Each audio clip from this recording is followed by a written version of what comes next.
Boa noite a todos, bem-vindos. Então, dando sequência à programação do DM Talks, Design e Mídia, promovido pelo Departamento de Design da UEL e da pós-graduação em Direção de Arte e Mídias Digitais, hoje à noite nós temos o nosso convidado, Marcelo Preto, que vai falar sobre autoria no design na era da inteligência artificial, direito autoral.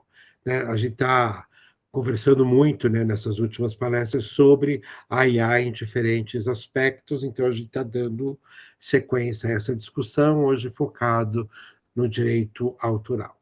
Então, na sinopse da comunicação, o Marcelo nos vai abordar nesse encontro questões sobre a atual lei de direitos autorais, trazendo conceitos jurídicos importantes, tais como quem é o autor de uma obra, quais são as obras protegidas pela LDA e as lacunas existentes na LDA que deixam margem a interpretações variadas e por vezes equivocadas. Tão importante quanto aprovar a legislação especializada é interpretá-la numa linguagem fácil e eficaz ao artista. É trazer à baila a questão sobre ética no processo criativo de uma obra e sua relação com a IA. Definiremos, então, quem é o autor de uma obra no Brasil. Plataformas generativas IA criam ou copiam? Processos criativos no direito autoral contemporâneo. Marcelo Preto é advogado, fotógrafo e professor, mestre em mediação e resolução de conflitos e pós-graduado em fotografia contemporânea. Especialista em direito autoral para fotógrafos, sócio fundador da One Intellectual e autor de direito autoral para fotógrafos. Então, bem-vindo, Marcelo. Obrigado pelo aceite do convite. A noite é toda sua. Obrigado, professor Rogério. Boa noite a todos. Eu que agradeço o convite da universidade, na pessoa do professor Rogério Gomes. Fico muito honrado de estar aqui, de ter esse espaço para a gente falar do que gosta, né? Tem doido para tudo, né? Eu gosto de falar de direito autoral na fotografia, nas artes visuais. Consegui, assim, unir os dois assuntos, a arte e o direito, porque eu comecei, a minha formação em direito, né? Há muitos anos já, 2 décadas e meia já. Em 2009 comecei a fotografar, eu queria migrar de profissão e fiz isso por um tempo, mas depois, atuando no mercado, eu vi que tinha uma necessidade muito grande, até hoje ainda tem. Isso estou falando de 2010, 2011. Eu já estava dando aula de técnica e composição, por incrível que pareça, na fotografia, e aí tinha colegas, professores, tinha alunos perguntando sobre contrato, sobre direito autoral, sobre direito de imagem, e aí eu voltei um pouquinho e falei, não, eu não vou abandonar o direito, eu vou estudar, fiz uma especialização na época, e de lá para cá venho fotografando e advogando, né, só que de alguns anos só um trabalho autoral na fotografia, pintura também, tem alguns livros, tem um livro autoral, tem 2 livros infantis, tem o livro técnico, que é o Direito Autoral para Fotógrafo, e tem um de contos, recém-escrito agora, e o e-book que eu vou disponibilizar para o professor, se ele quiser mandar para o grupo, Rogério, fica à vontade. Ok, Tá? obrigado. É um e-book que vai dar a direção aqui desse encontro, vai falar de processo criativo, do direito, vai falar bastante, né, de inteligência artificial, e só que eu escrevi ele em agosto, setembro de 2024.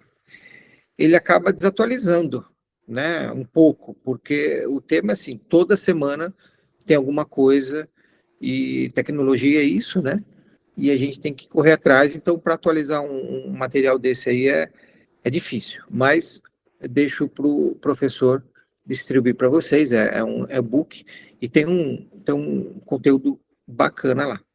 Então, a princípio, seria essa minha pequena apresentação aqui, Rogério. Já pode, quiser começar no tema? Sim, pode Então iniciar, tá, fica à então vamos lá. vontade. Vou compartilhar a tela aqui, se eu fizer besteira alguém me dá um toque, mas É isso aqui.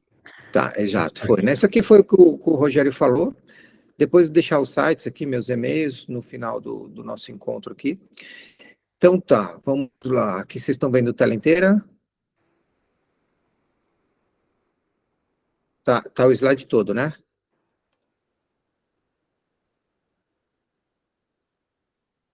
Tá sim, tá sim. Ah, tá.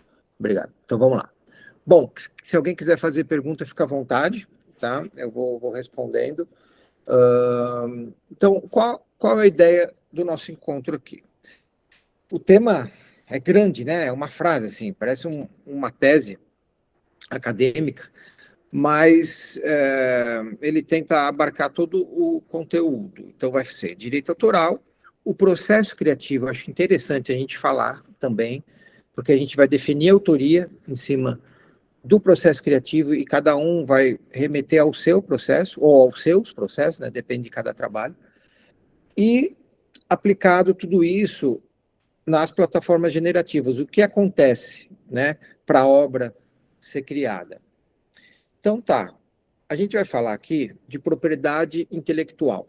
Então, essa palavrinha, né, essas palavrinhas aqui, elas são importantes. É propriedade por quê? Porque tem valor econômico. O quê?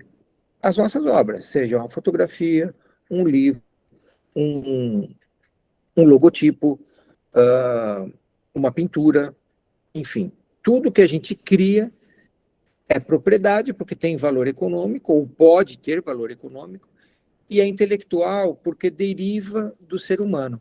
Já a gente vai falar do artigo 7º da lei, e aí a gente vai entender qual foi a ideia do legislador quando escreveu esse artigo e quando escreveu essa lei. Tá? Então a gente está falando aqui da Lei de Direitos Autorais, né, LDA, de 98, é uma lei aqui que vai fazer 30 anos já. Parece velha, né? Mas assim, ela é super atual.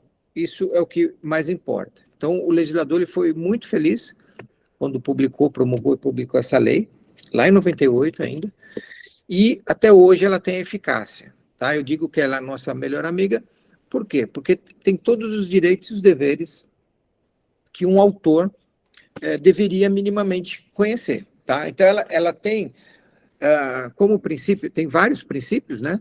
Um deles é o princípio da proteção, ou princípio protetor, que se tiver qualquer problema de ordem judicial, uma ação judicial, quem for interpretar a lei tem que pesar a mão a favor do autor. Então, mais ou menos comparando com a legislação trabalhista, né? O trabalhador, ele é a parte mais fragilizada na relação, empregador e empregado.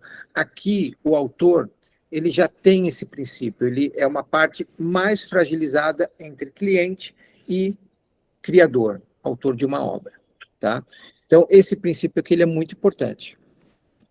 O que eu queria definir, tá? Eu vou depois explicar aqui porque tem essa foto. Eu queria ajudar aqui, né, a gente entender o conceito de autoria, tá? Então, eu vou ler só 2 artigos no nosso encontro, 2 artigos de lei, porque o direito ele é chato, assim, né? Ele é um pouco cansativo, então a gente vai ler e depois já interpreta, para que tenha uma aplicabilidade direta na carreira de vocês, tá? Falar, então, não é só a teoria, né? Olha, eu estou entendendo como a lei funciona e os direitos que eu tenho e os deveres que eu tenho como autor. E aí a gente usa com o cliente, a gente sabe se está sendo abusado ou não de algum direito, de alguma obra. Eu entreguei o trabalho ali com o arquivo RAW, por exemplo, ou as camadas abertas e o cliente fez outra coisa, ou ele está exigindo que eu entregue o material bruto. Então, tudo que a gente vai trazer aqui, eu faço, assim, eu tento, né, trazer de uma forma prática, aplicável na carreira, tá? Então, se a gente entender autoria, a gente vai entender 90% do que a lei de direitos autorais preconiza, tá? Então, vamos lá. Artigo 7º da lei de direitos autorais. o legislador diz o seguinte: são obras intelectuais protegidas, as criações do espírito, expressas por qualquer meio ou fixadas em qualquer suporte. Suporte esse tangível ou intangível, seja físico ou seja virtual, e suporte que seja conhecido lá em 1998 ou qualquer outro suporte que se invente no futuro. Então aqui, não sei se vocês estão vendo o mouse, mas aqui embaixo, conhecido ou que se invente no futuro, tem uma eficácia temporal. Então, essa lei, esse artigo, ele não precisa ser alterado, porque o legislador falou, olha, a tecnologia ela muda a todo instante, né? E o direito não. É muito lento mudar uma lei, o processo, né? De alterar uma lei ou criar uma lei nova. E aí ele falou, olha, se qualquer suporte que se inventar de 98 até quando for mudada essa lei, qualquer suporte já tem a proteção da lei, tá? Então vamos pensar, vamos imaginar que não existisse internet na época. Existia, mas vamos imaginar que não. Então era tudo analógico, tá? E aí existe um mundo virtual. Precisa mexer na lei? Não, não precisa, porque é um suporte novo, intangível, mas que já tem a proteção da lei, tá? Então, qualquer obra, seja virtual, ou seja impressa, seja física, seja analógica, tem a proteção da lei de direitos autorais. Só que o mais bonito aqui, e o que é diferente nessa lei, é que o legislador diz que a obra, né, o que a gente cria, né, as nossas fotos, o nosso desenho, o nosso projeto, nossa pintura e por aí vai, ela deriva do espírito humano. O legislador entendeu que o ser humano tem um espírito e que a criatividade emana desse espírito. E ele colocou aqui nesse artigo 7º, o que é muito diferente, quase metafísico, né? Uma definição aqui, né? E ele quis dizer, em outras palavras, que deriva do íntimo, né? Poderia falar do coração, poderia falar da mente. Ele deixou subentendido aqui, né? Que o ser humano tem o espírito e o que a gente cria deriva do espírito. Por que eu estou insistindo nisso daqui, nesse tema? Porque ele diz o seguinte, deriva do íntimo. E, então, a nossa obra, que tem função também patrimonial, para mim, ela é mais importante do que um bem adquirido. Como assim? Então, tem um autor de um livro, tem um autor de um trabalho acadêmico, tem um arquiteto que faz um projeto, e essa obra, que é uma obra protegida e intelectual, ela derivou do íntimo. Se a gente fizer uma comparação ou uma valência, né, eu digo sempre que ela é mais importante do que um bem adquirido, um carro, uma casa, né, alguma coisa extrínseca à pessoa. Então, a gente tem que dar esse valor quando a gente está criando, porque a lei já dá esse valor. Então, a gente tem que assim, fazer valer esse texto aqui de lei. Tá? Então, o legislador disse que a obra deriva do espírito humano. E aí a gente já exclui pessoas jurídicas e animais. Animais e pessoas jurídicas não criam nada. Quem cria é pessoa humana, pessoa física, o indivíduo. Tá? Mais para frente a gente vai falar disso. Então a gente já exclui ali, logo de começo, uma empresa, uma plataforma generativa, qualquer uma, OpenAI, a Meta, ou enfim, qualquer uma outra, porque a empresa, ela não cria, nenhuma empresa cria nada, né? A empresa, ela é uma ficção jurídica, né?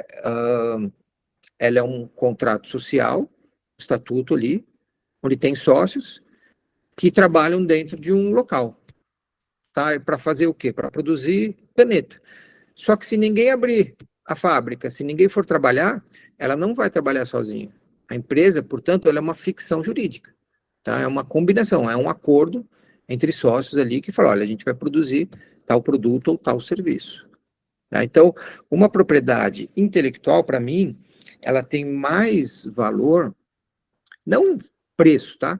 Mas pelo menos mais valor do que uma propriedade material adquirida. Tá, ok? Ah, e por que tem essa foto? Bom, então vamos definir a autoria. Alguma pergunta aqui? Quiserem fazer, quiser deixar o microfone aberto também para fazer a pergunta, a gente vai fazer essa dinâmica. Então, por que tem essa foto aqui? Eu fiz um retrato de um lutador, de um boxeador, né? Eu tinha pensado nas luzes, o briefing foi super aberto para mim na época. Tinha pensado numa luz dura, chamada luz de MMA, né? Um fundo preto, a gente espirrou nele, borrifou água e fingiu que estava dando um soco. Tá, fizemos várias fotos e fizemos essa também. Aí terminou, tinha liberdade com ele. Eu falei, Omar, deixa eu ir lá para frente da câmera e pedir para o Felipe, que na época era o meu assistente, e ele clicou, falei, clica aí para mim. E aí ele fez, sei lá, umas 4, 5 fotos, aí entreguei material, enfim. Passou um tempo, o Felipe falou, Preto, posso usar aquela foto no portfólio? Eu falei, Fê, pode, mas como assistente, tá? E aí faço uma observação, não tem demérito nenhum ser assistente, tá? Acho que é uma boa escola, para quem puder ser. Tá, ele falou, mas por quê? Eu falei, olha, porque você não agregou criatividade, né? Você foi mero executor. Ele só clicou. E aí disparou, a luz já estava pronta, a ideia já estava pronta, e a ideia se materializou na foto. Então, uma observação. Nessa foto aqui, eu não cliquei, não apertei o botão da câmera e sou o autor da foto. Tudo bem? Daqui a pouco a gente fala de publicidade também. Agora, nessa contrária aqui, isso aqui é meu moleque, ele era pequenininho, agora está um marmanjão aqui. A gente foi num workshop, eu levei ele lá no IF, e a Danielle Hamilton estava dando esse workshop para as alunas de newborn, enfim. E aí, ele estava lá, ela colocou ele nessa caixinha. Então, era uma luz de janela, uma luz suave, com uma produção simples, mas ela que criou, a ideia passou para a cabeça dela, ela foi lá e executou essa ideia. E ela clicou e deixou todas as alunas fotografarem, e eu também fui o último ali, também fotografei. Todo mundo, então tem a Daniele, tem eu e mais 9 ou 10 alunas, tem a mesma foto praticamente. Tá? A gente passou, devia estar com uma lente 50mm ali, não tinha muito tempo e muito o que criar, agachou, fotometrou e clicou. Só que a ideia que está aqui na foto não passou pela minha cabeça e não passou pela cabeça de nenhuma aluna. Portanto, nessa foto aqui, eu cliquei, a foto estava dentro da minha câmera, uma fotografia digital, e estava em todas as outras alunas também. Então, eu cliquei, mas não posso me considerar o autor da foto, porque eu só fotometrei, eu só enquadrei e apertei o botão. Eu não incrementei criatividade, eu não agreguei nenhum elemento estético na foto. Voltando aqui, por exemplo, se o Felipe chegasse, falar, não, mas vamos pôr um fundo roxo aqui, uma peruca, vamos mudar essa luva, começasse a trazer incremento criativo. Aí, sim, ele poderia ser considerado coautor. Ou, se ele mexesse tanto na foto, ele seria o autor, porque saiu de uma matriz e virou uma outra coisa. Tá? Então, quem cria, autor é aquele quem cria, mas não necessariamente quem põe a mão na massa, quem executa. tá? Essa daqui eu não executei e sou autor. Essa daqui eu executei e não sou autor. Tudo bem? Deixa eu compartilhar. Tudo bem? Então tá. Então acho que dá para passar. Se tiver dúvida aí, vai me perguntando. Isso serve para tudo, tá? Qualquer área. Na arquitetura, por exemplo, se eu chegar para um arquiteto, para minha esposa, que minha esposa é arquiteta, e aí eu fico imaginando, pego uma sulfite ali, né, uma A4, e fico rabiscando sem escala nenhuma uma casa dos meus sonhos. Vai. Então eu ponho ali o meu quarto, uma suíte, a sala onde eu gostaria que fosse, a piscina, um jardim de inverno, a garagem. Começo ali a rabiscar, né, um esboço sem a técnica, porque está fora de escala, mas é uma planta que me vem à cabeça, e aí eu rabisquei, falei, olha, Anne, faz esse projeto aqui para mim, por favor. E aí sim ela vai pôr no AutoCAD ali, ou qualquer outro software, e com a técnica aplicada da arquitetura, escala, todos os comandos ali que tem numa planta baixa. Ela seria, nesse caso, só a executora. Porque essa planta baixa não passou na cabeça dela, nessa hipótese, né, que eu estou dando aqui. Não passou pela cabeça dela. Tá? Ela só está sendo técnica e executando algo ali que estava no esboço. Tudo bem? Quanto a isso? Então, autor é quem cria, mas não necessariamente quem põe a mão na obra. Tá bom? Bom, a gente vai falar disso já já, de novo. Só para vocês terem uma ideia do que abrange a Lei de Direitos Autorais, a 9.610, lá de 1998. Ela abrange fotografia, games, design, ilustração, arquitetura, softwares, música, coreografia, escultura, pintura, literatura, trabalhos acadêmicos. Então, toda a área científica e artística. Tá? Ela tem essa abrangência das obras. Aqui é um rol exemplificativo, né? Mas tem muito mais que isso. Tá bom? Eu tenho uma pergunta. Com relação a esse fato, né, de que a pessoa só tirar a foto, ela não se tornar autora, eu queria saber com relação, por exemplo, tenho uma instalação, participo de uma instalação, né, um autor, um artista cria uma instalação, e aí eu tiro várias fotos, algumas fotos em posições diferentes, em ângulos distintos, às vezes explorando ângulos. Isso me torna coautor de alguma maneira ou por estar naquele contexto em que a obra maior que está sendo explorada é uma obra autoral já de outra pessoa, isso relega só a ela a autoria sobre essas imagens? Boa pergunta, Ramon. Ali são duas obras. A instalação já é uma e a fotografia vai ser outra. Agora, a tua fotografia, ela vai ser uma obra adaptada da obra primígena, a obra originária, original. Não, nem vou falar original, vamos falar primígena, a primeira obra. Você fez o registro, você fez você fez a fotografia, você escolheu a lente, a luz, o ângulo. Então tem a tua criatividade em cima de uma obra. A tua é uma obra derivada de uma obra primígena. Porque são duas obras ali. Um outro exemplo, um roteiro. O roteiro ele é uma obra meio, né? Porque aí depois vai virar uma novela, uma minissérie, um teatro. Mas o roteiro é uma obra autônoma. As duas obras, nesse teu caso, que você falou, elas são autônomas. A primeira, a instalação, e a segunda, que é uma fotografia. Se tiver vídeo, também, e por aí vai. Ou alguém vai lá e desenha. Então, vai derivando da primeira, da primígena, né? Que a lei fala esse nome. E isso me dá a possibilidade de explorar, por exemplo, financeiramente, esse conteúdo que eu produzi? Isso, boa pergunta também. A gente vai falar disso direito autoral moral e direito autoral patrimonial. Precisa da autorização do autor originário, tá? E teve um problema, teve um caso agora, semana passada.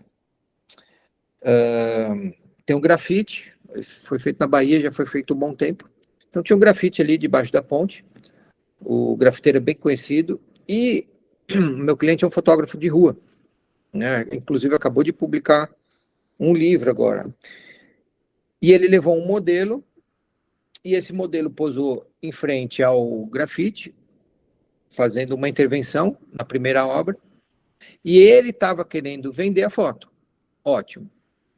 E chegou no ouvido do grafiteiro.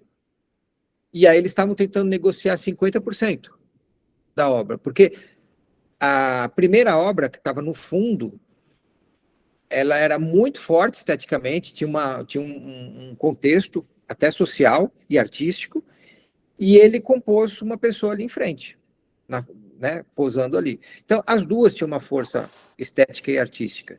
Só que a fotografia, ela derivava da primeira. Porque se você colocasse uma parede cinza ali, não ia ter a mesma estética, não ia ter a mesma força. Então, é uma obra em cima da outra. Eles até ficaram com um climão, eu acho que eles não fizeram negócio, brigaram, porque o meu cliente, ele queria não receber mais, ele não queria nem pagar. Eu falei, olha, você está errado, porque precisa, assim, se não quer, tudo bem, mas vai ter um processo, vai ter um problema. Porque essa segunda obra, a fotografia está derivando desse grafite. Tá?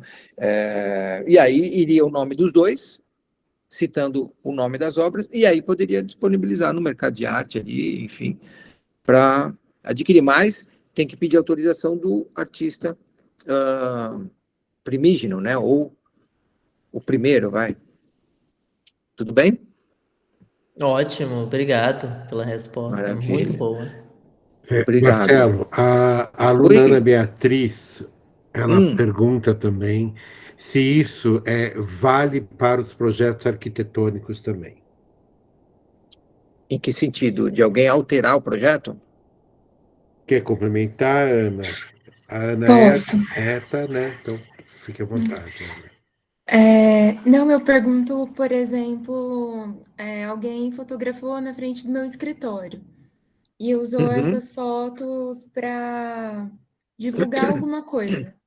Eu posso, talvez não cobrar um valor, mas cobrar que a pessoa cite que o projeto é meu. Ela fez uma fotografia de rua? É isso? Sim. Tá, então vamos lá. Deixa eu descompartilhar aqui. Parar compartilhamento. Então vamos lá. A Ana Beatriz? Isso. Então é o seguinte, e também tem essa previsão na lei, tá? Por incrível que pareça. Por isso que eu falei que a lei é boa. Essa lei é derivada da lei francesa, do direito francês e do direito alemão. Muito diferente, só uma observação, muito diferente do copyright. Não tem nada a ver, são sistemas diferentes. O nosso sistema chama-se direito de autor. O sistema inglês e americano é o copyright. O nosso, ele é do alemão e do francês, né? Ele é mais complexo, só que ele é mais inteligente. O inglês, ele é mais pragmático, né? Para variar.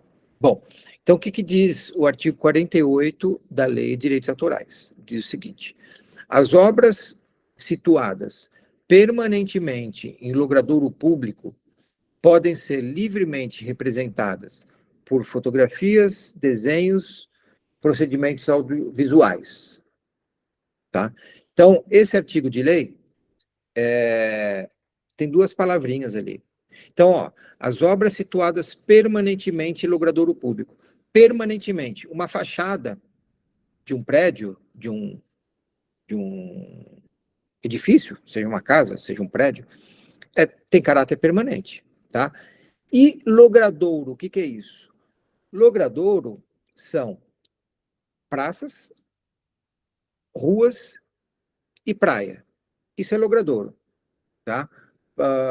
Praça da Sé, número 10, né? É uma coordenada. Na praça, na praia e na rua, a gente pode ir, vir e permanecer. Então, é um logradouro público. Se essa obra ela está permanentemente no logradouro público, a gente pode sobrevoar com drone, a gente pode fazer a foto da fachada, a gente pode desenhar, pode filmar, sem precisar pedir autorização para aquele arquiteto. Porque tem uma obra ali, seja do engenheiro, seja do arquiteto, mas tem aquela fachada, foi pensada e foi executada. Só que ela chama-se relativização ao direito do autor. Então, nesse caso, o que o legislador também pensou? O legislador estava bom, viu, nesse 98 ali. Ele, olha, se não puder fotografar, filmar, não tem, ninguém vai ver a cidade, né? Então, ele relativizou o direito do arquiteto, nesse caso, tá? Um exemplo. A gente está no obelisco ali em frente ao Parque do Ibirapuera. Tá? Eu sei que tem gente aqui do Brasil todo, mas é um monumento que está numa praça, tá? Em frente ao parque. O parque é cercado. Esse monumento, ou até o do Brecheret, né? O famoso Deixa que eu empurro ali, monumento acho que é isso. Está ali também, muito perto. Eles estão no logradouro público, eles estão numa praça. Eu posso ir lá, fotografar o obelisco, fazer um cartão postal e vender. Eu posso ir lá, fazer um trabalho autoral e também comercializar no mercado de arte. Eu posso filmar e fazer a vinheta da novela das 8, por exemplo. Posso sobrevoar. Porque o autor do obelisco e da estátua está permanentemente num local público. Então, logradouro público é local público. Tá? Aí eu saio dali e entro no Ibirapuera. Tem a Oca, do Niemeyer. Eu posso fotografar para uso pessoal.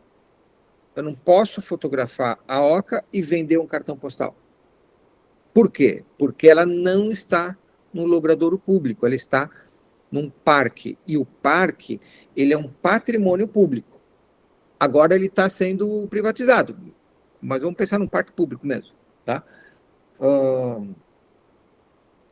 O parque, ele não é um local público. Ele é um patrimônio público. Então, o parque pertence ou ao município, ou ao Estado, ou à União, e as suas variáveis ali. Claro que eu posso tirar minha câmera e fotografar, ou pôr um tripé e desenhar, ou filmar, mas para uso pessoal. O problema é que vai chegar um segurança lá, vai tocar o nosso ombro e vai falar que a gente não pode fazer isso. E aí a gente anda, imprime, eu já decorei esse artigo, né? A gente imprime o artigo 48, plastifica e sai no nosso kit ali para a rua. Porque a gente vai explicar, fala, não, eu não estou usando para fim comercial, mas se for para fins comerciais, eu preciso pedir autorização para a família do Niemeyer.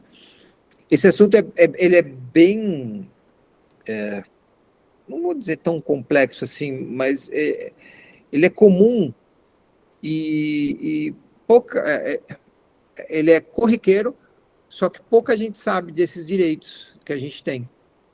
Não sei se eu consegui te explicar direito, Ana. Conseguiu. Eu não sabia. Pensei que... Você é arquiteta nesse caso? Sou arquiteta. Aí o que esse fotógrafo, o que ele fez? Foi lá e fotografou? Não, só um exemplo. Por exemplo, tem lojas de roupas. Então, pega modelo e vai na frente de uma fachada que eu Exato. fiz e ela vai usar isso para o trabalho dela, para divulgar ali, né? Porque é uma Exato. parede bonita ou alguma coisa assim.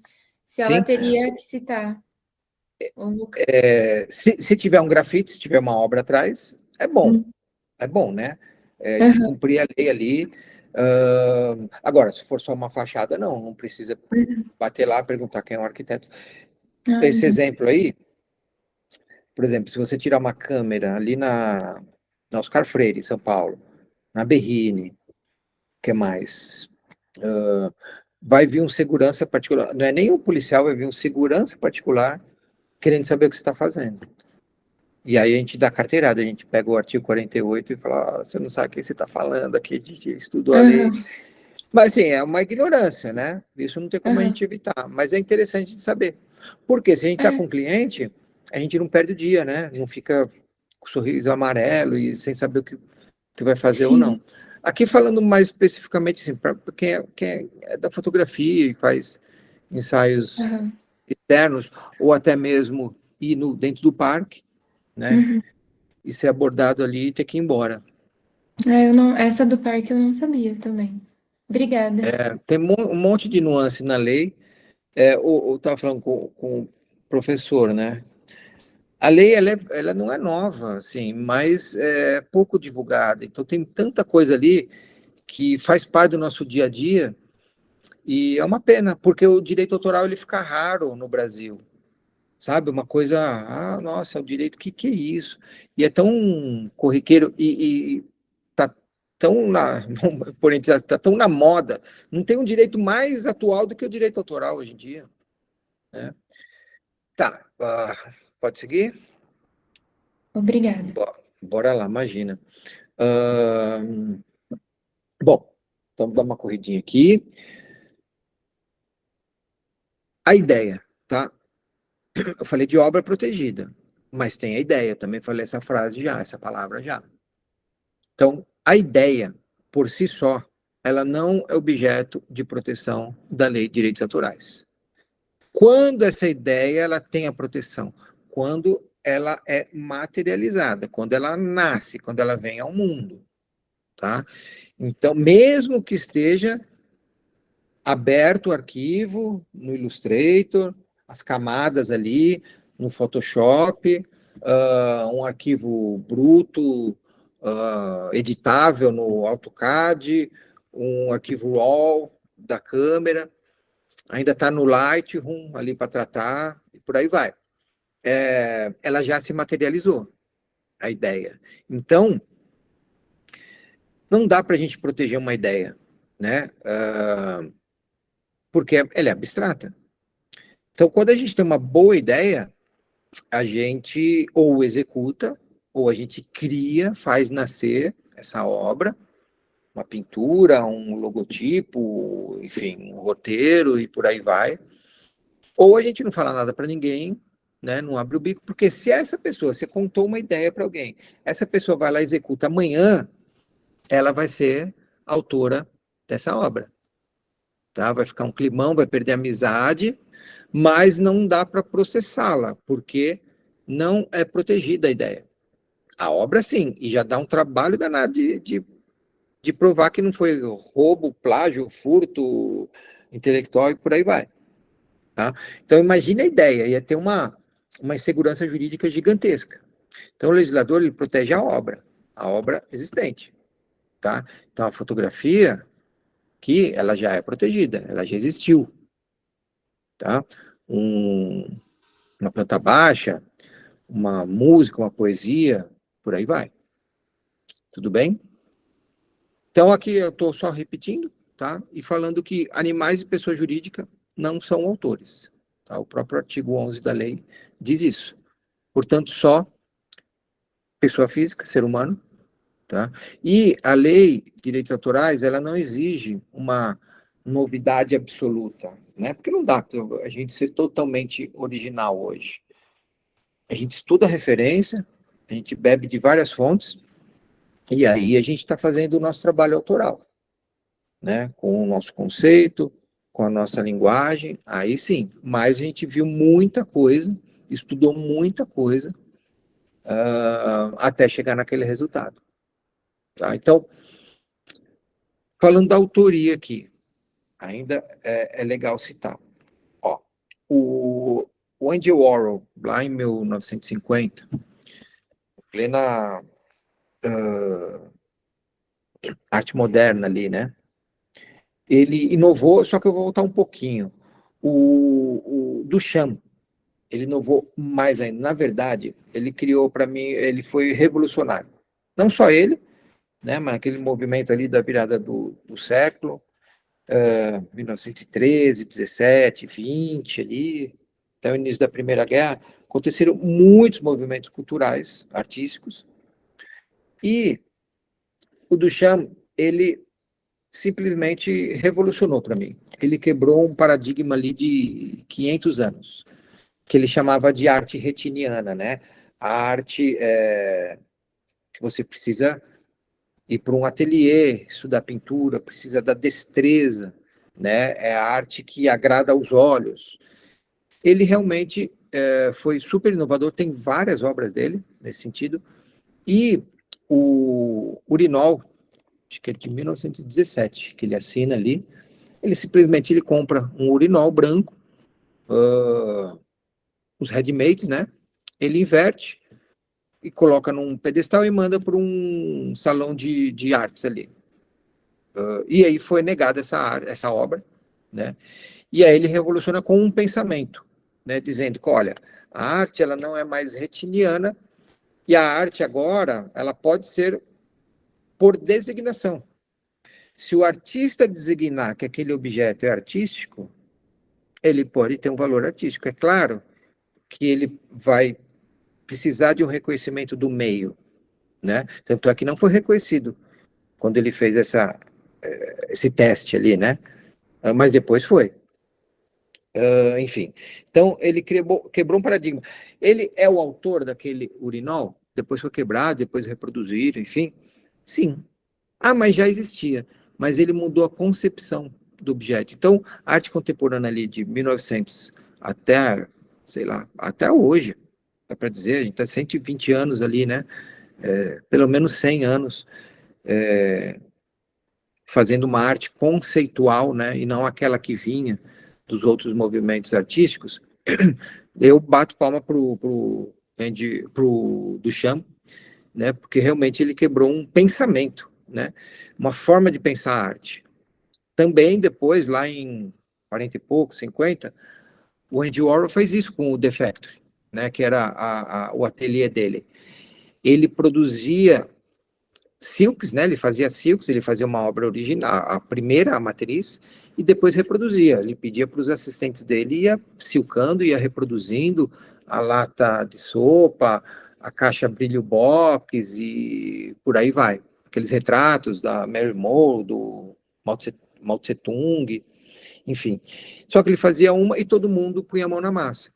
Quem é o autor? Ali, o autor é o Marcel Duchamp, do Urinol, e o Andy Warhol de todos os seus trabalhos, tá? Ele tinha uma fábrica, né, de produção de arte. Sim. Consolidada, né? Foi alguém? Falou alguma coisa? O Jeff Koons agora, atual, salvo engano, ele era do mercado da arte, tá? E aí o que ele faz? E tá estourado, né, no mercado de arte no mundo inteiro, nas principais feiras, vende, talvez um dos artistas que mais vende. Ele manda fazer essas esculturas aqui de alumínio, de algum metal, né, imitando, né, aquelas bexiguinhas que tem aniversário infantil. Ele sabe mexer aqui na produção desse objeto? Ele não sabe.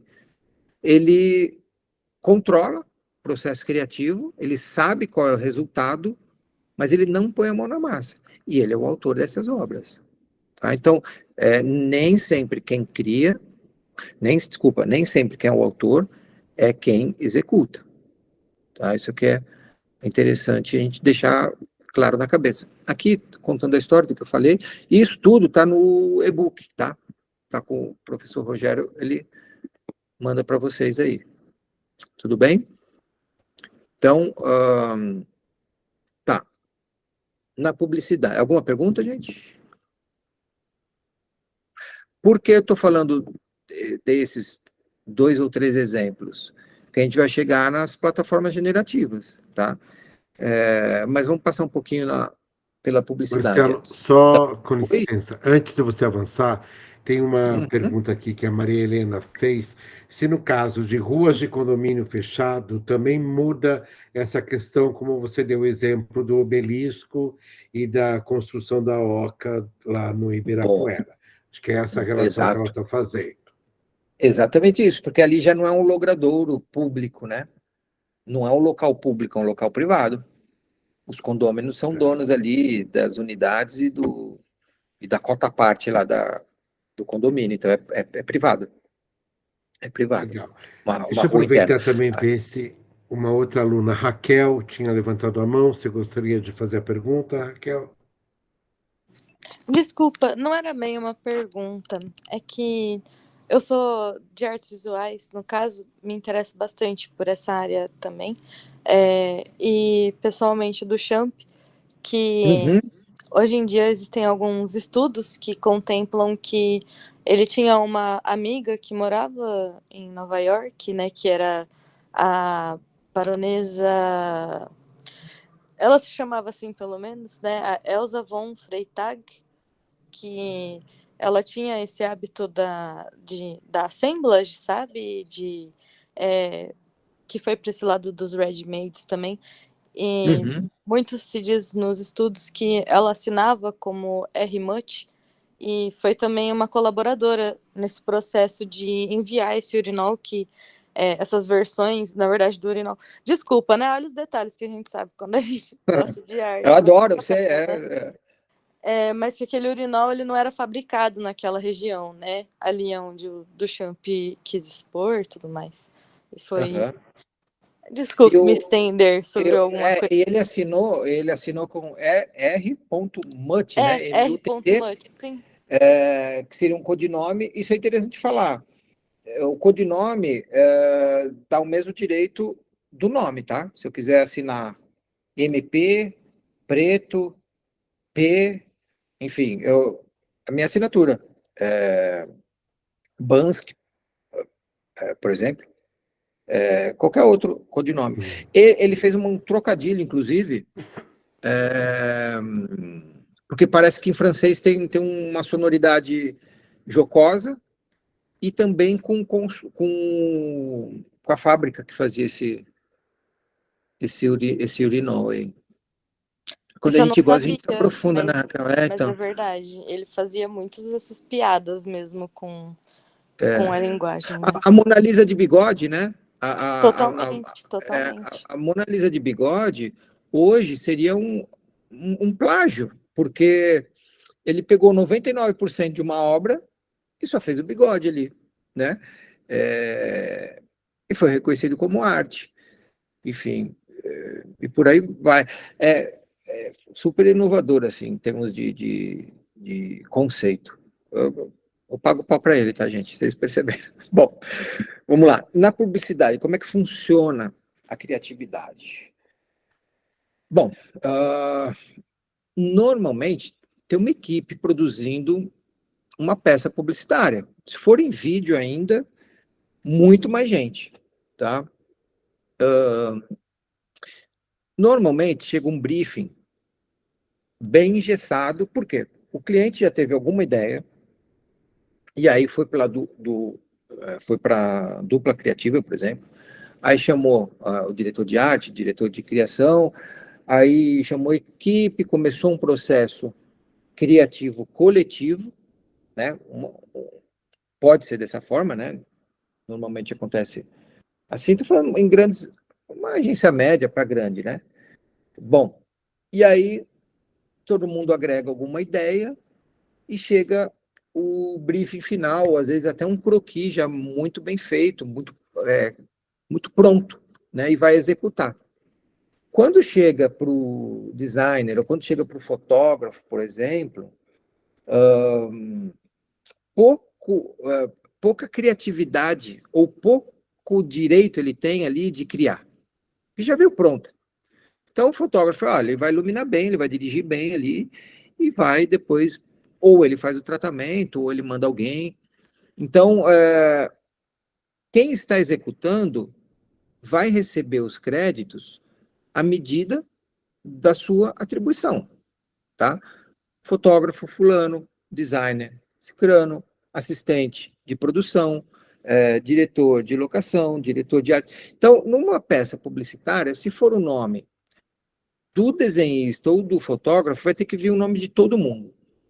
E aí não cabe numa revista, numa mídia social, num vídeo. Igual é num filme, por exemplo, que depois passa os créditos, né? Fica ali 3, 4 minutos colocando o nome de todo mundo que participou para aquela obra. E cada um recebe os créditos à medida da sua contribuição. Então, normalmente, em uma peça publicitária, não tem um autor, tá? E aí leva o nome da agência, normalmente, tá? Aqui, nesse caso, eu recebi um briefing, que o briefing era o seguinte, faz uma foto com fundo branco infinito, de frente e de lado. Aí, na época, né, já faz um tempinho isso aqui, eu falei assim, poxa, mas se for no 3x4 ali, vai sair bem mais barato, né? Porque é um fundo branco com uma foto de frente, uma foto de lado. Foi esse o briefing que eu recebi, porque alguém ia fazer esse desenho, ia fazer essa arte final aqui em cima de uma foto recortada, né? E aí o T-Bone, um rapper americano, ele foi lá pro estúdio, terminou, sei lá, essa foto terminou em 5, 10 minutos, depois a gente fez outras produções, outras luzes, outras ideias ali, tinha liberdade de criar e entreguei todo o material e entreguei esse material que é o principal, que eu fui contratado. Eu entreguei aberto, assim, um arquivo RAW, bruto. Por quê? O fotógrafo, nesse caso aqui, ele é um elo de uma corrente grande, né? Ele tá ali no meio de um processo criativo. Quem é a fotografia? Fulano entrega e alguém vai dar esse acabamento, alguém vai fazer essa arte final aqui, tá? Que remetia ao homem biônico, enfim, e por aí vai. Então, fotografia vai sair aqui, é um CD, tá? Um álbum. Marcelo Preto e o designer leva o nome dele. Então, na fotografia, na publicidade, tem muita gente trabalhando. Então, não tem necessariamente um autor. E o fotógrafo ou desenhista, designer, que quiser sugerir alguma coisa, às vezes, ele se queima, né? Só se for um nome muito forte ali, procuraram ele pela linguagem dele, mas normalmente, na média, assim, ele cumpre aquilo que foi contratado e ele sabe que ele está fazendo parte de um processo, né? E contribui com a parte dele. Tudo bem? Tem bastante publicitário, pessoal de agência aqui, se quiser falar alguma coisa, fazer alguma pergunta. Eu tenho uma dúvida. No caso, por exemplo, eu trabalho muito com motion design. Aí acontece às vezes de eu receber um briefing, tá? Tem as ideias e tudo mais, tem as referências e tudo, mas eu que faço o conjunto de assets, eu que procuro eles, eu que faço a montagem, toda a animação e tudo mais. Isso me torna autor do produto? Depende do quanto você fez. Deixa eu parar aqui. Depende do quanto você fez. Se você fez 5, tem sei lá, 10 tópicos ali, você fez 5, você vai participar desses 5, tá? Agora, não, realmente eu fiz do começo ao fim. Me passaram uma ideia e eu fui trabalhando e mandei para o cliente foi aprovando até chegar no resultado final. Se você participou do processo criativo inteiro sozinho, você é o autor dessa peça. Acontece também, hoje mudou muito o perfil das agências, né? Então, às vezes, faz sozinho, não é fácil, mas tem muito design, muito publicitário ali que faz, ou faz numa dupla, e não sei se era essa a tua pergunta. Essa mesmo. E eu posso cobrar royalties por isso? Por exemplo, então, vai ser cobra o teu cachê, né? Os royalties, eles, que é o nome técnico da lei, a gente chama de cachê, né? Então, você põe o teu cachê ali conforme te convém, né? Não sei se você vai conseguir pôr de 5 profissionais ou não, ó, eu tá centralizando em mim, sei lá, um cachê mais um pouquinho, 2 cachês ali, aí é o mercado. Isso é difícil regular, tem que entender como o que o mercado está pagando e o que eles aceitam, né? Porque é isso também, é tudo em cima do Ramon, seria, sei lá, o 10 mil está saindo por 1.500. Então, o cliente ganha demais. Agora, como é que a gente vai falar não para o mercado? Né? É difícil. Então, a precificação, a ideia aqui é passar o valor da obra e não o preço. O preço é o mercado que estipula, cada profissional sabe onde atua, qual é o ramo dele.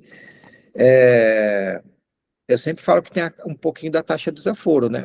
A taxa do desaforo. Quando o cliente está apertando muito, dá uma, né? Porque senão fica estrangulado, né? Tô recebendo tudo, mas não tem mais tempo. Quantas horas estou gastando nesse trabalho? Então, assim, aí é mercado. Não é minha área, né? Mas eu dou uns pitacos aqui, porque eu já passei perrengue, já passei. Todo mundo passa, né? Mas igual, tem gente que cobra, por exemplo, tantas tiragens, né? Fizeram cobram uma taxa, fizeram uma arte, e aí essa arte vai ser impressa. Aí 1.000 tiragens tem um valor que que a pessoa tem que pagar pro artista. 2.000 é outro valor, vai incrementando. Existe a possibilidade assim de eu colocar no contrato, por exemplo, vai reproduzir na televisão. Tantas Isso. reproduções por um período de tempo é esse valor. Tantas reproduções Isso. por mais um período de tempo por aquele valor. E para estender tem que refazer um contrato. Seria justo fazer isso?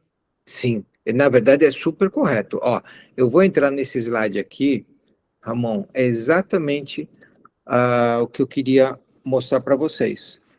Deixa eu ver uma coisa. Tá. Isso aqui é importante, tá? Parece muita teoria, mas é mercado puro. Então, tem autoria, a gente já ficou aqui um tempão falando de autoria, e tem a titularidade. Quem é o titular? O titular é o cliente. O titular é aquele que está pagando o cachê ou os royalties e vai usufruir daquele produto. A gente está daquele material, né? Artístico, publicitário, por aí vai. Então, a gente está falando aqui de um trabalho comercial, porque alguém vai explorar economicamente a nossa obra. Seja uma campanha de uma marca nível nacional, seja um lookbook de uma marca de jeans que vai soltar a coleção outono e inverno, seja uma empresa que vai fazer a identidade visual dela aqui em São Paulo, ou em Ribeirão Preto, ou Brasil inteiro, ou no mundo. Então, o preço a gente coloca, a gente faz 3 perguntinhas para o cliente. Só que no trabalho comercial, tá? Qual é a praça, né? Isso é antigo falar isso, né? Mas qual é a praça que vai circular a obra? Então, qual é o território, né? Quais são as mídias e por quanto tempo? Aí, dependendo dessas 3 respostas, a gente dá o preço. Então, o cliente fala, não, isso aqui é uma lojinha ali em Santos. Não vai sair dali, essa campanha, por exemplo. Só 6 meses, porque uma confecção própria ali, depois a gente vai mudar, e vai ser só flyer, só papel para entregar no farol. Então, ele falou o território, falou o tempo de uso e falou território, tempo e a mídia. São os flyers. Ótimo. E aí, o outro cliente pode fazer o mesmo produto, mas ele vai falar, olha, eu quero pontos de venda, eu quero internet, eu quero revista, eu quero televisão, no Brasil inteiro, por 1 ano. O nosso trabalho vai ser o mesmo, tá? O nosso investimento, o nosso suor, nossa criatividade, a nossa pós-produção, a nossa entrega vai ser exatamente o mesmo. Por exemplo, estamos gastando 12 horas nesse trabalho. Só que não é justo e não é proporcional que o cachê seja o mesmo. eu cobre 1.000 do cliente pequeno, que eu cobre 1.000 do cliente grande. Por quê? O nosso trabalho vai agregar valor de venda nesse produto ou nesse serviço. Tá? Quanto mais vender, quanto mais tempo usar, é natural e justo que o criador, o autor, ele receba proporcionalmente. Estou falando que vai ficar sócio do cliente, mas assim, ele não pode cobrar 1.000. Ele cobre 2, 3, 5, tá? E aí é mercado, não sei dizer se 2, 3, 5 é razoável, ou 10, aí é o mercado, aí o preço é o mercado que a gente atua. Agora, valorizar é aqui que a gente, por incrível que pareça, a lei de direitos autorais, ela traz isso, tá? Eu vou fazer uma obra que o cliente vai explorar economicamente. Ótimo, é assim que funciona e é assim que deve ser. Então, esse cliente ele vai usar para aquela modalidade, para aquele tempo, para aquele território. Passou disso, ele tem que te avisar, ele tem que te pagar um adicional. Tá? Ou você monitora, fala, não, venceu, era por 1 ano, ó, tá 1 ano e meio. Notifica, manda um e-mail, enfim. Fala, olha, a gente precisa renovar. Isso acontece direto. Meus clientes têm agência grande, virou produtora, inclusive. A gente faz as renovações e tem que remunerar. Então, assim, a valorização está aqui, né, o que eu queria trazer. Agora, a precificação depende do mercado. Mas esse teu cliente aqui, ele é o titular e nós somos aqui os autores. Tudo bem? Aqui fecha uma relação saudável, tá? É assim que tem que ser, né? Que deveria, pelo menos. Tudo bem? Pode avançar? Tá. Tudo bem, tá ótimo. Coautor é quem cria junto, tá? Ele participa do processo criativo e incrementa a criatividade, inclusive na pós-produção. Tá? Eu entreguei uma foto bruta e alguém fez aquele trabalho que eu achei magnífico, eu jamais conseguiria fazer. Tá? A gente vai entrar no IA agora, que é importante. Deixa eu ver aqui se tem alguma pergunta. Tem alguma? Nenhuma? Tá, então, vamos lá. Por que a gente gastou um tempo aqui falando de processo criativo? Para a gente comparar com as plataformas generativas. O que eles fazem? Eles fazem trilhões de vezes, com uma capacidade nem dá para imaginar, o que o cérebro faz, o que um autor faz, o que um artista faz. Só que de uma forma muito mais rápida. Aqui, tá. Então, qual é a vantagem, né? De uma plataforma? Que armazena infinitas obras e processa numa velocidade muito rápida. Então, como assim ele armazena? Ele tem referências. É aqui que está o problema jurídico. Ele pega obras do mundo inteiro, de artistas do mundo inteiro, literatura, trabalho científico, trabalho acadêmico, fotografia, vídeo, ilustração, tudo. Música, não sei se já falei, e joga no seu banco de dados. Tá? Esqueci, tem um monte de computador, me fugiu o nome. Data Center? Isso, obrigado. Aqueles enormes data centers. Tem até outro nome, mas data center serve. Enfim. E tá lá. E você dá um prompt, você entra numa plataforma, você dá um comando, você provoca a máquina e ela te dá um resultado. Basicamente é isso, tá? A ideia não sou de TI, não é falar a linguagem técnica das plataformas, mas basicamente é isso. Aonde é que está o problema jurídico? É que ela pega obras sem autorização do autor. Aqui, esse slide. Então, o direito autoral, ele, ao mesmo tempo, ele é direito autoral moral e direito autoral patrimonial. Direito autoral patrimonial é a exploração econômica da obra, que a gente já viu. A gente cria alguma coisa, sob demanda ou um trabalho autoral, sem demanda nenhuma, né? Artístico, e tem um valor econômico, né? Tem valor de mercado. Então, é o direito autoral patrimonial. Ótimo. E o direito autoral moral? O que é isso? São direitos chamado...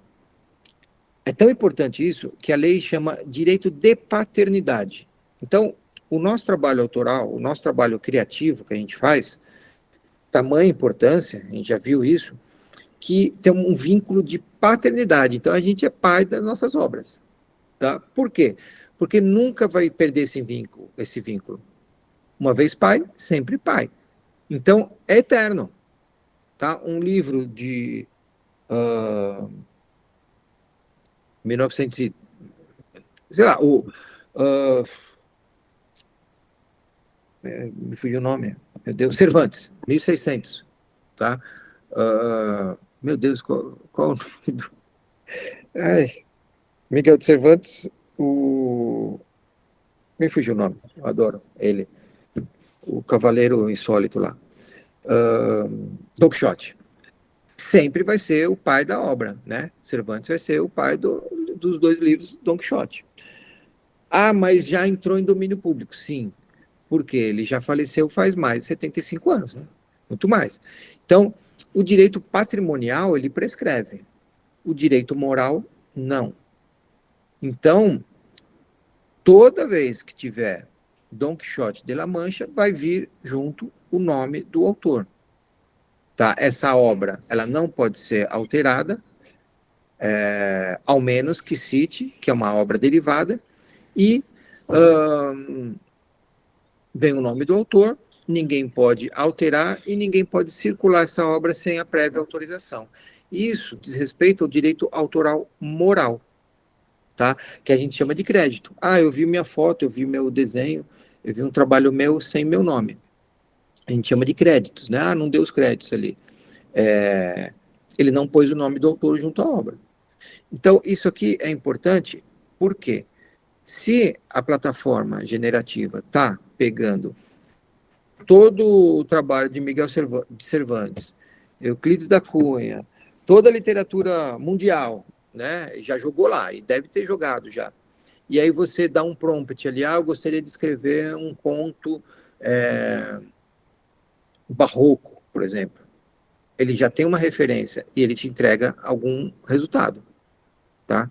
Eu quero fazer um desenho ao estilo do, sei lá, Da Vinci, ou ao estilo uma fotografia ao estilo do La Chapelle.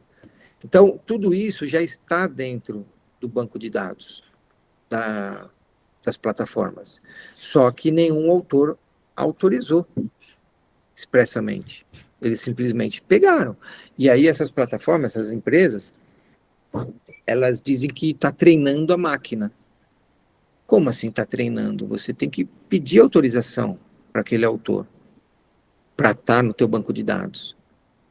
Tá? Eles não entregam a obra exatamente como está. É aí que está. Eles entregam uma outra coisa, que a gente não vai saber nunca de onde veio, mas que está lá dentro, tá. Então tem um conflito jurídico justamente quanto à utilização dessas obras. Simplesmente eles pegaram o que interessa, cada um tem uma especialidade, ou tem mais uma genérica, uma plataforma mais genérica ali, mas pegaram inúmeras obras e jogaram lá para dentro. A hora que a gente dá o comando, vem um resultado. E já já a gente vai falar desse resultado, né?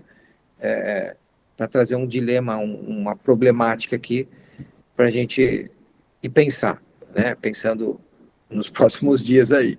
Não tenho resposta para isso, é sempre no final ali trago uma questão, né? Um dilema ético. Bom, então é assim, o ChatGPT, o que eu já usei, tá? ChatGPT Design.ia, fiz um logo que eu não gostei, eu prefiro fazer no Illustrator mesmo, com as minhas outras referências. Nesse caso aqui, por incrível que pareça, a minha referência era mais legal do que a plataforma me deu, tá? Easy Music, incrível como as músicas ficam boas, muito, muito boas, dentro da linguagem, no ritmo, timbre, tá assustador, não sei se alguém já mexeu aqui. O jurídico IA, eu uso muito para pesquisa de jurisprudência, para otimizar o tempo de escrita também. O Midjourney já fiz, tem um exemplo aqui que eu vou dar, está no e-book, já vai chegar esse exemplo. Eu usei só para isso, só para provocar aqui, para trazer essa ideia que eu quero mostrar para vocês. Então, todas essas plataformas, eles jogaram inúmeras obras para dentro deles. E aí, eles te dão um resultado. E esses autores que estão ali, treinando, entre aspas, essa máquina, estão sabendo disso? Autorizaram? Receberam o cachê por isso? E aí vem um resultado. Às vezes o resultado é bom, às vezes o resultado é ruim. Tá? Ah, e nós? Eu dei esse mesmo curso faz, acho que uns 20 dias, lá aqui na USP, né, em São Paulo. E aí, alguns questionamentos. Ah, mas o cérebro não faz isso? O cérebro faz. Ele processa. Então, alguma coisa que a gente já estudou, que a gente já jogou para dentro. Eu tenho uma referência de fotografar moda, por exemplo. Ah, pin-up. Então eu vou ver fotografias de pin-up, saber qual é a linguagem, né? Então eu vou estudar essa estética, né? Essa linguagem. E aí eu vou criar alguma coisa dentro da linguagem, só que com a minha cara. Então o cérebro faz isso, ele processa essas informações, só que de uma forma não necessariamente consciente e muito mais lento. E o problema é que a nossa memória, ela some, ela vai se apagando, ela vai se dissipando. A memória das plataformas, não. Cada vez cresce. Então, você jogou um livro lá, você jogou um fotógrafo ali, você jogou um designer lá, ela vai acumulando, acumulando, acumulando, e vai processando cada vez mais rápido. Não dá nem para competir, né, o cérebro humano com a plataforma. Mas, em termos de processo criativo, é a mesma coisa. Eu tinha um curso que eu dava, chamava Fotograficamente. Era Fotograficamente, Processo Criativo para Fotógrafos Inquietos. E lá eu falava assim, o que é processo criativo? Eu falava, olha, é vitamina mista. Ah, como assim? Ó, a vitamina mista, ela não vai leite, ela vai mamão, vai maçã, vai banana, um pouquinho de mel. Então, estou jogando 5 elementos ali num processador, né, no liquidificador, 5 bem diferentes entre si, só que a hora que você bate, ela sai alguma coisa diferente daquilo. Ela sai com a sua característica própria, com sabor próprio. Então, o nosso processo criativo, por incrível que pareça, falando de uma forma tosca, né, ela é uma vitamina mista, né? A gente processou coisas de 20 anos atrás, que eu vi, agora, semana passada, que eu estudei, e eu estou fazendo um trabalho autoral que tem tudo isso misturado. Tá? Isso o cérebro humano. Agora, a plataforma ali, ela guarda tudo e está cada vez mais rápida. Então, a diferença, lógico, é gigantesca, não dá nem comparar, mas é basicamente isso. Jogar referências e depois sair alguma coisa com uma linguagem que o autor queira. Isso é importante. Tá? Aqui, rapidinho, algumas bem famosas, mas essas daqui eu nunca usei, Gemini, DALL-E 3, é isso? Adobe Firefly, essas duas, Logo IA, nunca usei, nenhuma dessas, tá? Mas, assim, é assustador a capacidade de entrega.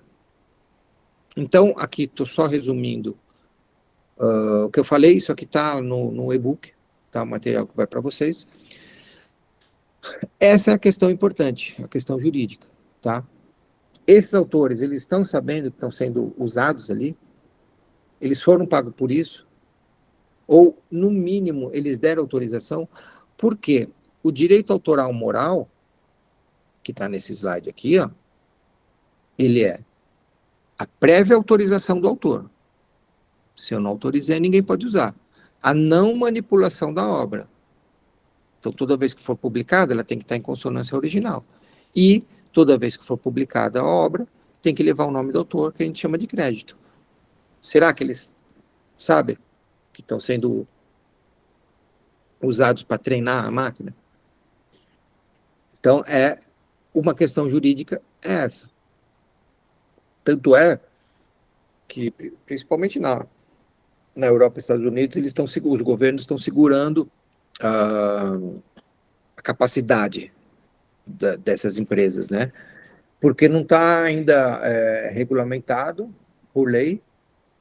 E a tecnologia hoje que está disponível para a gente, eu tenho certeza ali que tem, sei lá, 10 gerações na frente já aguardando para ser utilizada.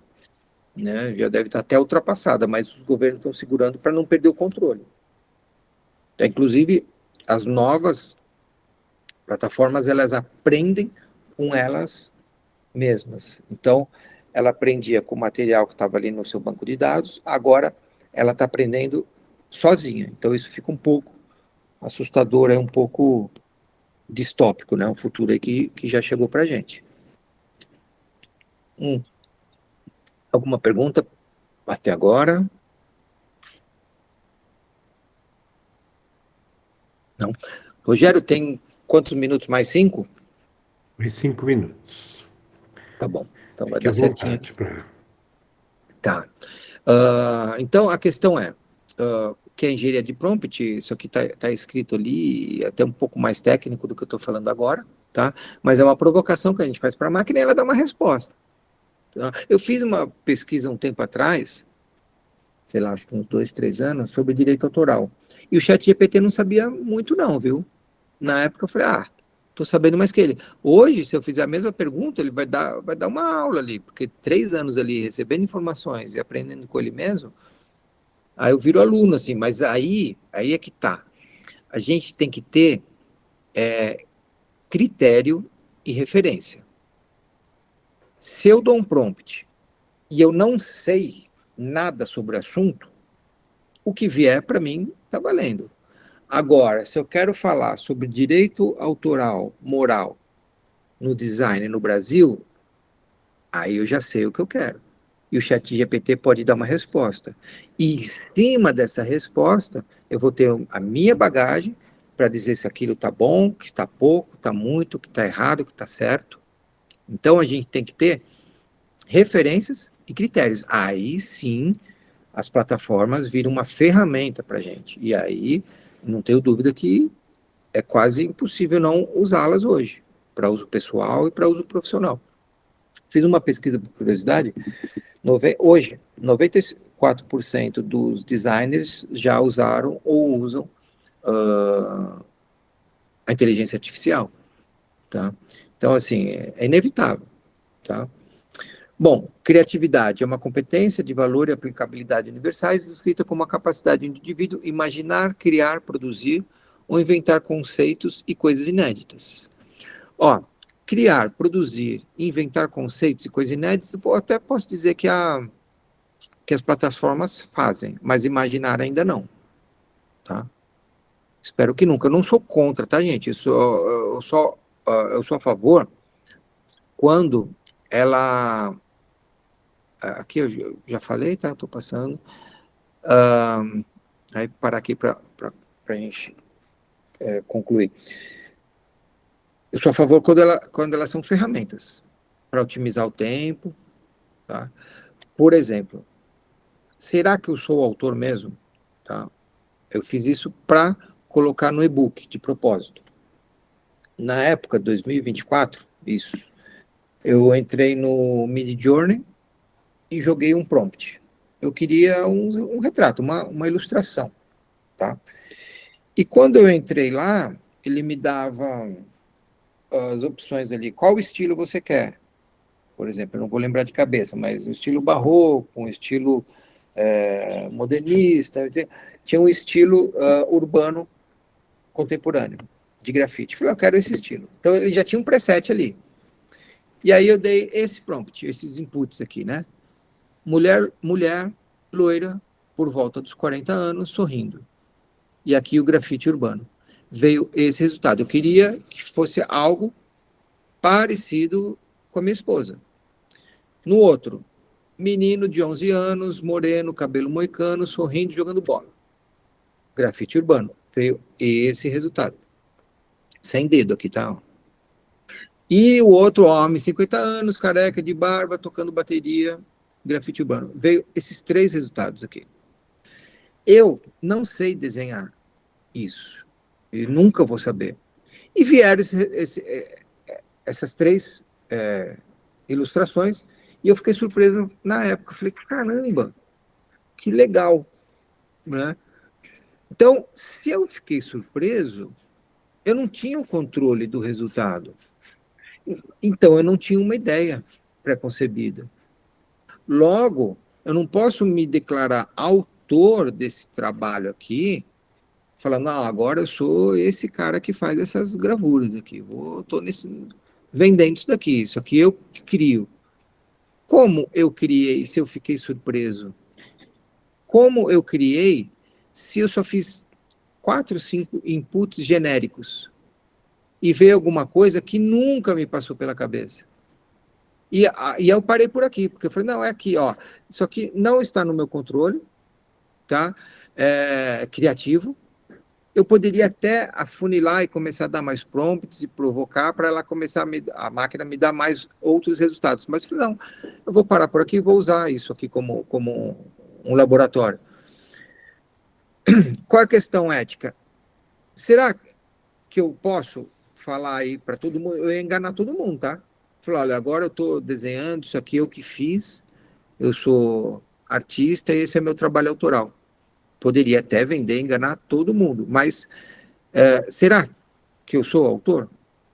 É claro que eu não sou, nesse caso aqui. Porque eu não tinha o controle do resultado final. O Andy Warhol, ele sabia, ele não punha a mão na massa, mas ele sabia qual era o resultado final. Aqui não, eu fiquei surpreso. Então, essa é a questão, né? A provocação, né? Será que eu sou autor mesmo? Né? Ou se eu começasse a funilar de perguntas ou prompts, ia me dar resultados, mas eu ia ter que ter um critério, eu ia ter que ter uma referência. Aqui não. Eu joguei 1, 2, 3, 4 itens aqui, 4 inputs aqui. E vieram resultados que eu mesmo não sabia como viria. Então, a questão é, né, uma questão de provocação mesmo. Será que eu vou ser o autor disso? Eu não me considero. Né? Deixa eu parar aqui o compartilhamento. Agora, se eu tenho controle do resultado, então uma ideia que passou pela minha cabeça e eu sei aonde vai chegar. Aí tudo bem, eu posso me considerar autor usando o Photoshop, usando inteligência artificial, usando um colega para executar para mim. Né? Agora, é a mesma coisa. Aqui está o professor Rogério. Professor, eu fiz 4 perguntas para ele. Ele me deu 4 respostas. Eu sou o autor dessas respostas? Eu nem sabia que ele ia responder. Mal comparando, é mais ou menos isso que eu queria deixar essa questão aí. Por quê? Fica fácil, né? Entre aspas, ser artista. Agora, criar um estilo. Eu vou lá, pum, pum, pum, jogo. Ah, que legal, olha, nossa, jamais falei. Então, é uma questão ética para a gente se policiar, né? Uma autocrítica aqui que eu faço para mim mesmo e jogo no grupo para a gente pensar no nosso mercado. Uhum.